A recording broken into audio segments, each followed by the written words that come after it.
Buckhead Church, back again. Thanks for being with us. This is I've been looking forward to this one. I've got my good friend, the Honorable. Are you the Honorable? I'm Jeff.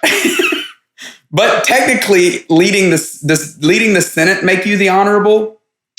That title is the President of the Senate. Okay. Well, Geoff Duncan. But typically, I do always reply to Jeff, so that's probably the best way to call him. Okay, that's easy. Jeff was he was just a guy. You were just a guy. You're no longer just a guy. Now you have security. Is the security sitting outside of your house right now? I can't comment. How wild is that? Jeff's a father. He's got 3 boys. He's got an amazing wife, and he is the lieutenant governor of the state of Georgia.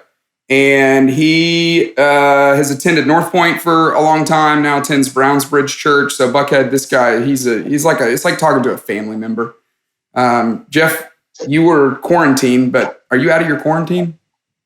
I am. Yeah, 2 weeks self-quarantine just because of a situation that arose in the Senate, but not quarantined, but really nothing's changed, right? Working from home. Yeah, exactly. Managing life in the new normal. Well, I've been really excited about this conversation because Jeff, he's in a position where he makes a lot of decisions for our state. And I feel like what I've always found with you is you are so faith-driven and you're so principled in how you make decisions. I think we can all learn and grow from that regard. But why don't could we start with a little bit of your story, your background? How did you? Yeah. So still trying to figure out my story, right? Like everybody else in the world, just, thought you had it all figured out growing up. And, great kind of lead up. I went to high school with my wife, eventually became my wife, went to Georgia Tech, played baseball, got drafted, spent a bunch of years beating it up in the minor leagues. Brooke and I started a business, grew it and sold it, right? So life was good. 3 healthy boys. Got invited to like perfect North Point model here, got invited by a great friend, Brandon Hensley, and his wife, Tamara, to try out church one Sunday. We showed up. Like most folks there about 30 seconds, and we're like, wow, this is exactly kind of what the Duncans needed. Got to the small group environment and life kept just bebopping along. Walked in to North Point, I guess maybe 10 years-ish now, 9 years. Andy had a series called Recovery Road, which it was kind of like just a lazy Sunday, right? Dropped the kids off, all their little environments, walked in, kind of found our spot. And for the next 6 Sundays, he kind of just preached right to me. And just basically talked about, not being one of those people that complained about all the stuff that was going on, but go find your lane, go figure out your way to get involved. It was on the backside of the recession. So it was kind of a good time because most folks were kind of still trying to oscillate around and figure out their lane. At the end, he made a challenging statement that probably only spoke to me that said, go find your lane, go make a difference. You might even have to go run for office. And it just was like a gut punch, right? It just like one of those moments where it's like, I walk out in the parking lot and at North Point, and I looked at Brooke and I was like, let's go run for office. And she's like, what in the world are you talking about? Like that just makes no sense. And it didn't, right? Just didn't. Fast forward, we ended up running for a state house seat, won an election by 55 votes, got into the Capitol, knew nothing. I knew my policies, and I was paying attention like everybody else over the years, but just didn't know anybody in the room. Figured out I wanted to be policy over politics kind of guy, and prayed through a lot of opportunities to just wisdom on some things around healthcare and crime and stuff like that, and looked up after 5 years and got a couple of really big things across the finish line. One of them was kind of based on a Be Rich model. We launched a $60 million a year healthcare tax credit bill for rural hospitals, kind of utilizing that Be Rich mentality of don't try to reinvent the wheel, try to make the wheel better. And so by giving them more resources with volunteers and dollars and stuff. And so that's what we did. And you incentivize people to give, which is another Be Rich so we gave them 100% tax credit. Yeah, that's right. We're like, hey, write a big check to a rural hospital, and we'll give you 100% tax credit. A lot like, the 100% mentalities around Be Rich, right? I think one of the things that got me the first time I heard about it was, I don't know who it was, might have been Andy. First year we ever heard about the Be Rich program in the fall was, hey, when you add this up, we probably give more than 100% because we're spending so much of our bandwidth as a church. Yeah. Just focusing in. And that was an impactful statement. Like, this isn't some sort of dovetailed to, a normal giving campaign or a building campaign or your normal tithing. This was kind of above and beyond. So I started feeling this weird tug to go, and I'm not like, politics does not attract me. Like, I really don't like politics. I'm a policy guy. So something was tugging at me to go look at maybe a different opportunity. And so I looked at the job of lieutenant governor, and it made no sense on paper. I was probably at the time 500th in line to be a legitimate contender. Prayed through it. Wasn't afraid to lose, right? I didn't wake up worried about losing. And put our faith, kind of led with that. And we launched into a campaign to be lieutenant governor. 2.5 years, craziest 2.5 years ever, right? Just got in a car, drove around the state every day, all day. Never really spent any nights on the road. Made a priority to kind of do the family thing and not make my family have to run for lieutenant governor, but I did it. Looked up and we won, right? I mean, a lot of details in between there, but the unthinkable. You were in the room, right, when we won the runoff. It was an amazing night that was full of tears and laughs and cries, but we did it. And now the sense of responsibility to now, it's not about just trying to figure out how to be a good lieutenant governor. It's about how to do what I said I was going to do, and really to follow this servant leadership mentality and not to worry about trying to, career build. That's what every day is full of. Geoff, you're so humble in the way you talk about it. I know it would be odd for you to talk about it, but it's hard to put into words how big of an underdog you were. People don't just go from being a state representative to any statewide position, but let alone the second most powerful position in the state of Georgia. But then also the part about how you the way you prioritized your family through it all. It's hard to also appreciate the ages of your kids. I mean, Parker at the time, I guess he's a graduating senior now, so he would have been a sophomore, junior. Baylor was just starting high school, and Ryder's middle school, and Ryder is thick in the middle of elementary school. So, I mean, they've got all kinds of activities and stuff and games, and you made it back for games, and you made plays and all the school activities, right? Yeah. And, I was told that was a bad idea, right? Because you just got to pour yourself in and whatnot. And we did. I mean, we worked hard. But I think one of the easiest ways to do this is to do stuff as a family, right? So, I mean, look, my kids got tired of eating barbecue. They probably got tired of driving to Middle Georgia and South Georgia and North Georgia. But, whenever we had the opportunity, we jumped in the car and we did it as a team. We're going to win as a team, lose as a team. And here was the thing that I think is this was most faith-driven for me. This was I'm a recovering former old athlete, right? I mean, I used to get paid on the number of games I won and lost. So there was this sense of, I got to win. But the piece woven in was, and a great friend of mine and a great friend of North Point Church told me one time, he said, don't make it about the trophy, make it about the journey.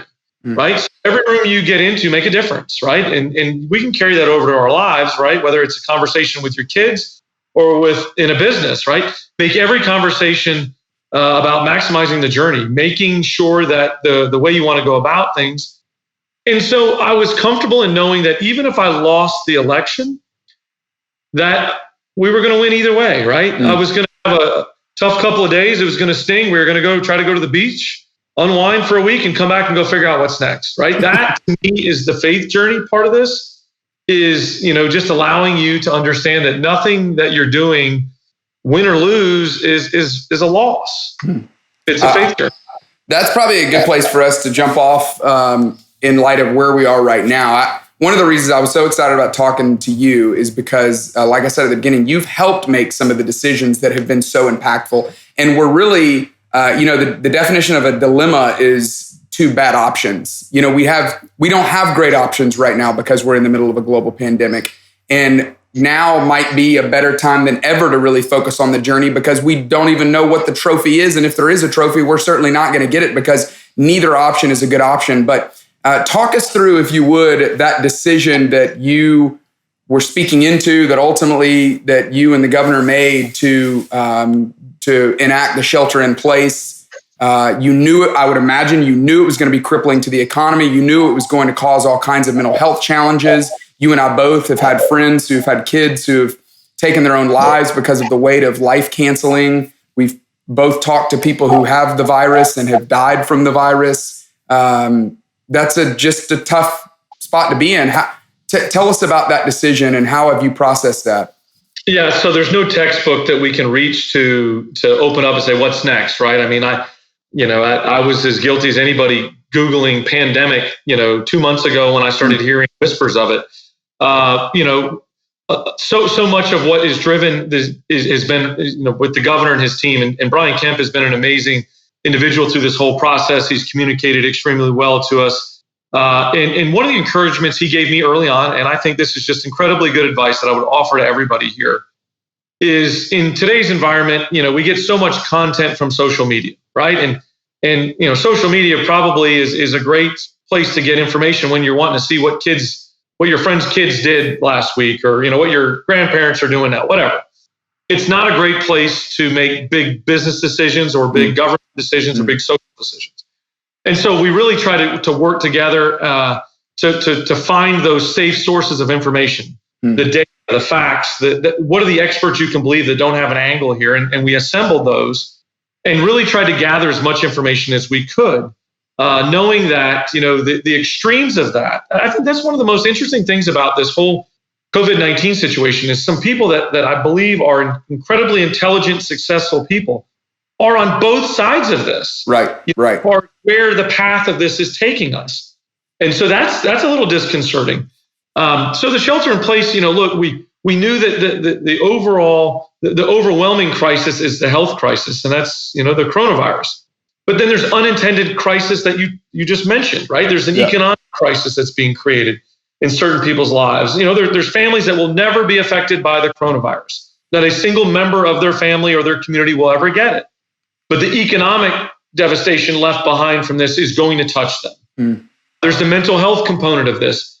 Interesting enough, I've had more, kind of interactions around addiction, right? There's so many people who are so close to being over the edge with addiction. And now this has driven them into new elements and they're trying to reach out for care.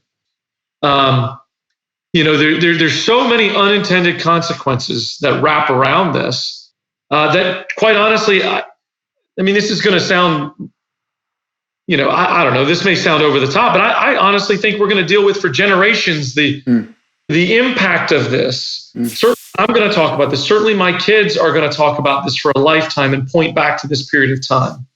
I wish it was all rosy. I wish it was a simple story that said, I've never gotten so close to my kids. I've never, focused in on my faith so hard. I've never gotten so close to my wife. Certainly, I hope that's the stories I'm able to tell, but there's unintended consequences outside of that good, warm, and fuzzy that's going to drift into all of our lives. Well, Geoff, for a second, can you just open up your own personal life? This has affected you, right? I mean, you mentioned the quarantine that you had to do because somebody in the Senate was, I guess you were exposed through the Senate member that was in the news, but then you've got kids who their life has been changed as well, right? Yeah, look, my story is repeated 350 million times in this country, right? I mean, we've all got our own challenging situations, just the brutal realities of a self-quarantined environment for 2 weeks just based upon exposure at the Capitol. And really life hasn't much changed since then, since I got out of quarantine, right? I'm staying home and doing all the things that we need to do here close to home to social distance. But, I've got a senior in high school and managing through, what his expectations of kind of what the landing zone was supposed to look like as a varsity athlete. Got a middle schooler whose, entire travel baseball season got canceled. I got a 9-year-old, which is going to sound funny, but he's an actor. And, literally right before this hit, he had his first acting gig on Nickelodeon. He was on a Tyler Perry show. And so now that's hit freeze frame, although he's got a little show he's pushing on social media called Getting Real with Ryder. He's making the most of this. Yeah, he is. But, look, business-wise, I mean, this is, I'm a small business owner too, and this, affects us. And, I think any sense that we have a plan is out the window, right? Yeah. Any plan that you've had, any life goals you've had, maybe they're out the window or on hold, right? I don't care how well you were, saved up or financed or whatever. I mean, economically, this is a pause button of epic proportion. Family wise, I mean, even in our own marriages, I mean, thank God I love my wife, right? I couldn't imagine because just think about the amount of time you spend with somebody. Oh yeah. And kind of the gravity. That's the other thing, Clay, is I think as a leader, as a business leader, community leader, state leader, as a leader in my own home, the gravity of these decisions, they're not normal, right? They're just not normal. And so you've got to find facts and figures. And for me, everyone's got their own story. But for me, one of the most consistent things that I'm realizing in my life is my faith, right? The same New Testament that beat me up and warmed me up and did all those things a month ago before this was even a thing, really, or 2 months ago, probably more accurately spoken, is the same stories and the same faith. And it's the same Easter season this year as it was last year. The miraculous just pour deep into my own life and straighten my back up and to humble me is the same faith that's been around, for 2,000 years. That's beautiful. And I feel like, Geoff, one of the things that I watched you do it a few times on the campaign trail. And obviously this is really tricky for me as as pastors, we try to stay bipartisan as possible because we don't want to I care most about somebody's faith and less about how somebody votes. But obviously it gets extra tricky when it's a good friend of mine who I'm really cheering for because I know you as a person. But one of the things I saw you do so well on the campaign trail was you're just such an incredible communicator, and you bring such hope to people, which I think is a real gift and a real skill. So as we close this conversation, why don't you, if you would, treat this as a, halftime pep rally, halftime speech that you're giving to our church. What would you say to people about life now, life after we, Lord willing, get through this?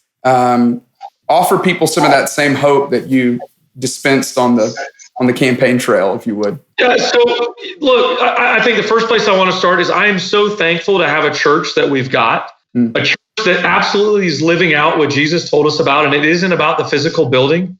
It's about the people. It's about the message, right? And that's what I'm grateful for it. I'm grateful to have a small group tonight that's going to meet on Skype at 8:00 and talk about stuff and life and whatnot. Here's what I want to tell us. Look, there's no way to sugarcoat this. This is a tough situation. This is a bad hand, right, for everybody. There's nobody that thinks this is a good track or had this in a folder. But you know what? It's our new normal. And this is an opportunity for us to shine. It's a time for us to shine as believers and followers. It's a time for us to shine as a church and band together and go find those little pockets of people that need help. We're going to tell this story of this time for the rest of our life. Let's make it the best story we can. Let's make it the most impactful story we can. Let's put Georgia on display for the rest of the country, quite honestly, the rest of the world, into how well we can handle this crisis, because I truly believe this, and we know this to be true. This too is going to pass. It is. But what are we going to do at that time? If you think there's a marriage that you can help rebuild that you're a part of, go do it. If there's a relationship with a kid of yours, go rebuild it. If there's somebody that you want to go reconnect with, go do it. We all complain that time is the thing we don't have enough of. Right. But God's given us time. Go use that time with a bunch of wisdom. I love that. Geoff, I've used this illustration numerous times, but are you familiar with Apollo 13? I have seen the show and I know the story. That little moment where they're trying to build I guess it was the breathing machine basically, but they take that bag and they dump it out on the table and they go, look, here's what we have to deal with. We got to figure out how to take this round tube and get it to fit in a square hole. And this is all we have.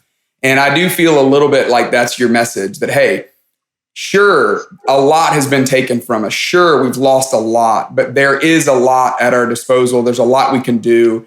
And let's do everything we can to try to help somebody else's world, to try to make somebody else's world better. Thanks for sharing that. Any last encouragement for all of us? Anything that you want to share? Any way we can help you? Yeah, I think the message I want to push on as a lieutenant governor's role is continue to pay very, very close attention to the environment we're trying to create, which is social distancing. It is absolutely important. It is the greatest weapon we have against COVID-19 is social distancing. If you don't get close to other folks, we're not going to spread the virus. We'll truly flatten the curve, and look for opportunities to be creative in how you help others, right? Get some folks through it, right? Pick up the phone and call some people that maybe, have shown signs of depression, that have really kind of unplugged. Reach out for them, pray for them, come together as a family, be ready to be the best you when this is in our rearview mirror. I think it's a great opportunity for us as we move forward. I love that. What a great line. Be ready to be the best you when we get out of this. That's great. And I just made that up too. I've never said that before. I hope it. Well, it might end up in a sermon. That's bottom line kind of stuff. Hey, thanks, Geoff. I really appreciate your time. Yeah, thanks, Clay. Stay safe.